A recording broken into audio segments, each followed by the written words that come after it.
Hello Year 3. Today we're going to recap tenths. Now we have done this before, but it was a while ago, so it's worth recapping. So tenths are when we split something into 10 equal sized pieces. So if I've got this, it has 10 equal sized pieces, and here it would be 1/10. 1 out of 10 equal sized pieces. I could have 6/10.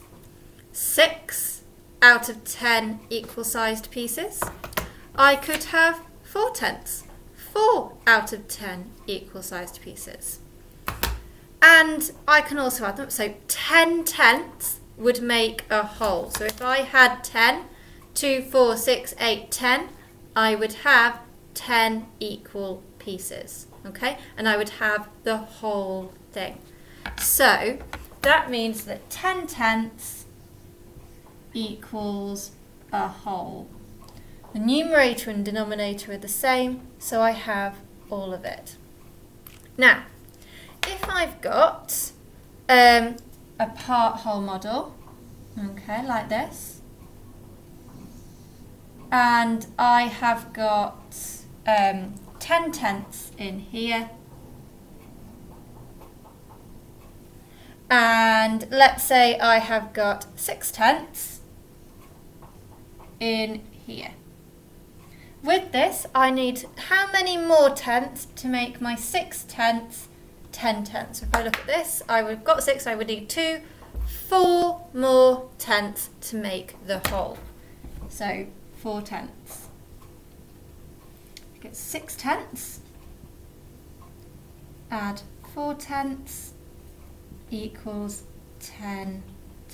If you remember, the denominator stays the same. We're doing tenths, not bananas, not tables, not thirds, not sixths. We're doing tenths. Okay, so 6/10 add the 4/10 would make 10/10, which is the whole. So that's the part whole model, which you may need to do as well. So what we're going to focus on today is counting in tenths, especially over 1. This is something that is quite tricky to get our heads around the first time we do it, which is in Year 3. Okay, so together, behind me, as you can see, I have got a number line. And together we're going to count in tenths. So, let's start. So, start with 0. Haven't got any. The tens frame is blank. No tenths. 1/10. 1/10. 2/10. 3/10. 4/10. 5/10. 6/10. Doesn't matter where they are on the frame, still 6/10, still got 6 out of 10 pieces. 6/10, 7/10, 8/10, 9/10, 10/10, which is the same as 1. 10/10, and I can actually count over 10 as well. So we're going to have a go at that. So where I have got a 0 is now going to turn into my 10/10, or 1, which is what I've got at the moment. Okay, and we're going to count along and see what happens to the number line if we're actually starting at 10/10, our 1 whole. And I'm going to blue tack this now up on the board, or I will start running out of hands. Hopefully it won't fall down. So there is my 10/10, okay? And I'm going to blue tack up another blank 10 frame, and let's keep counting. So 10/10, 11/10, we can all count over 10. So 10, 11, 10/10, 11/10, 12/10, 12/10, 13/10, 13/10, 14/10, 14/10, 15 tenths, 15 tenths, 16 tenths,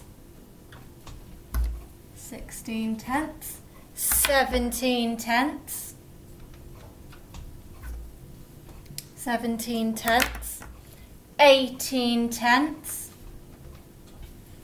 18 tenths, 19 tenths, 19 tenths, 20 tenths.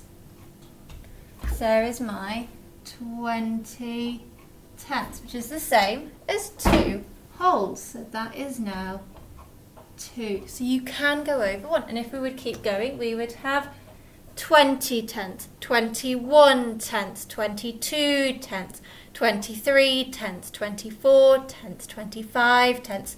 It does just keep on going, okay? As far as you want it to, all right? So it still works with the number line. You just keep going, okay? And in your book, if you get stuck with tenths, what you can do is in the squares, draw a bar so that each square is 1 tenth. So that if you imagine each of these is a square in your book, you can draw yourself a 10 frame like this, or just do it as one long bar, and colour in the tenths on it that you need for the question. Okay, and have a look. What does it look like? But make sure if it goes over 10 tenths that you are doing 2 sets of bars. I would leave a gap between them so that you can tell you've now got 2 sets that you're working with. Okay, so you know that you've gone over 10 because we are in tenths. Okay, they come in sets of 10 tenths. Okay, so practice counting on the number line. Have a go at the questions, and if you get really stuck, you can email me.